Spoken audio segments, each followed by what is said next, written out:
শৰৎকালৰ শেৱালি ফুলজোপাত ফুলবোৰ যেতিয়া তলত সৰি থাকে দেখিয়ে ভাল নালাগে। সেই শেৱালি ফুলৰ পৰা বনাই খোৱা পিঠাখনো বহুত টেষ্টি। ইয়াৰ আমেজটোৱে সুকীয়া। শেৱালি ফুলৰ পিঠা মায়ে যে আগতে সৰুতে কিমান আমাক বনাই খোৱালে, আৰু আমি ক'ৰ পৰা যে আমি শেৱালি ফুল বিচাৰি বিচাৰি আনোগৈ ভণ্টি আৰু মই। সঁচাকৈ আজি সেই দিনটোলৈ মনত পৰি গৈছে। বহুত দিনৰ মূৰত মানে এনেকৈ শেৱালি ফুলৰ পিঠা বনাই খাইছোঁ। আৰু একাপ লাল চাহ, ৰাতিপুৱা একাপ লাল চাহৰ সৈতে এনেকৈ এইটো পিঠা ক'বই নালাগে, ইমানেই টেষ্টি। সঁচাকৈ আপোনালোকে বাৰু বনাই খাই পাইছেনে? যিসকলে এনেকৈ শেৱালি ফুলৰ পৰা পিঠা বনাই খোৱা নাই সেইসকলক কৈছোঁ বনাই খাই চাবচোন, বহুত টেষ্টি আছে আৰু বহুত হেল্ডিও হয়। আমাৰ হেল্থৰ কাৰণে বহুত ভাল হয় শেৱালি ফুলটো। এতিয়া আমাৰ যিসকলৰ শালমইনা হোৱাৰ যিটো আমাৰ সমস্যা থাকে, সেই শালমইনাৰ কাৰণে শেৱালি ফুলটো 1 নম্বৰ হয়। বহুত উপকাৰী হয় শেৱালি ফুলটো। শেৱালি ফুলটো খালেও বহুত ভাল। আৰু শেৱালি ফুলটো যদি আপোনালোকে 2-3 পাহমান পিহি পিনি শালমইনা জেগাটোত যদি আমি লগাই দিওঁ, শালমইনাটো 1-2 দিনৰ ভিতৰতে শালমইনাটো নোহোৱা হৈ যায়। আৰু শালমইনা নোহোৱা হয়, তাৰ দাগটোলৈকে নোহোৱা হৈ যায়। সেইটো মই নিজেও প্ৰমাণ পাইছোঁ। আগতে মোক এজনে কৈছিলে, তেতিয়াৰ পৰা মই এনেকুৱা কৰোঁ। ক'বই নালাগে দেই, ইমানেই টেষ্টি হৈছে নহয়। ইয়াত যে যিটো তিতা ভাৱ আছে, তিতা লাগে যে, সেইটোৱে মানে ইয়াত আৰু বেষ্ট হয়।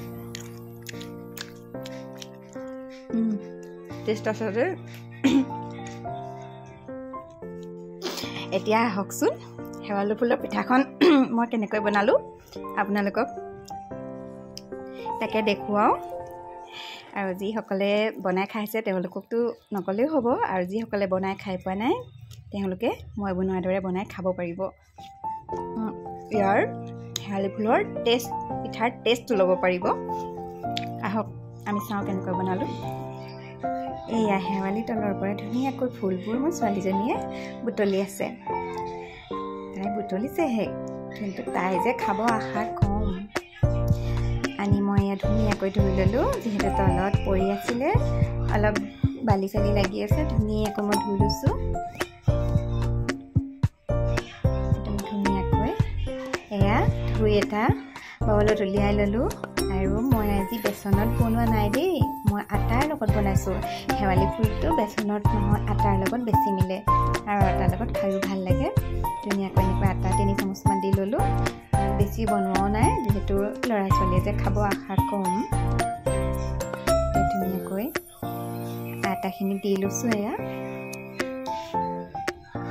ইয়াতে মই এতিয়া এই কাটি থোৱা পিঁয়াজ বেছি নাই লোৱা, এটা লৈছোঁ। যিহেতু পিঁয়াজৰ যি দাম মূৰৰ ওপৰলৈকে উঠিছে, পিঁয়াজ এগাল খাবলৈও মানে চিন্তাহে হৈছে। আৰু ধুনীয়াকৈ মিহিকৈ মই এতিয়া ইয়াত এটা পিঁয়াজ কাটি ল'ম। মই অকল পিঁয়াজহে মিক্স কৰিছোঁ, ইয়াত মই জলকীয়া বা অন্য একো মিক্স কৰা নাই। যিহেতু ৰাতিপুৱাই খাম, জলকীয়া দি নাখাওঁ, আৰু জ্বলা দি এনেকৈ পিঁয়াজ এটা দিয়ে ভাল লাগে। মিহিকৈ মই এতিয়া পিঁয়াজ কাটি অলপ পানী দি মিক্স কৰি লৈছোঁ। এটা জোখমতে মই পেষ্টটো ধুনীয়াকৈ মিক্স কৰি ল'লোঁ। এতিয়া মই টাৱাখন পাতি অলপ তেল দি তাতে মই এটাকৈ ফুলৰ পিঠা দি দিছোঁ।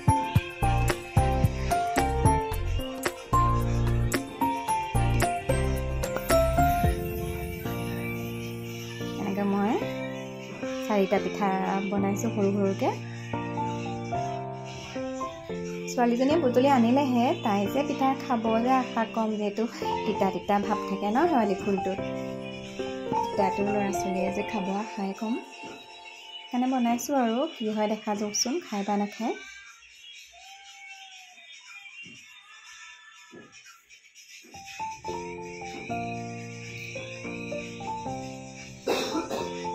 ধুনীয়াকৈ মই পিঠাটো বনাই লৈছোঁ এতিয়া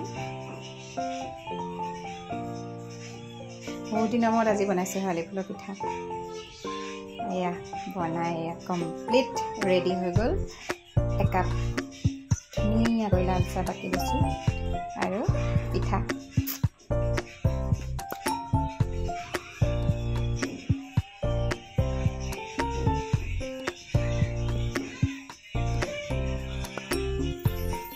এনেকৈ সৰুতে মায়ে আমাক কিমান বনাই খোৱালে আজি মালে বহুত মনত পৰি গৈছে দেই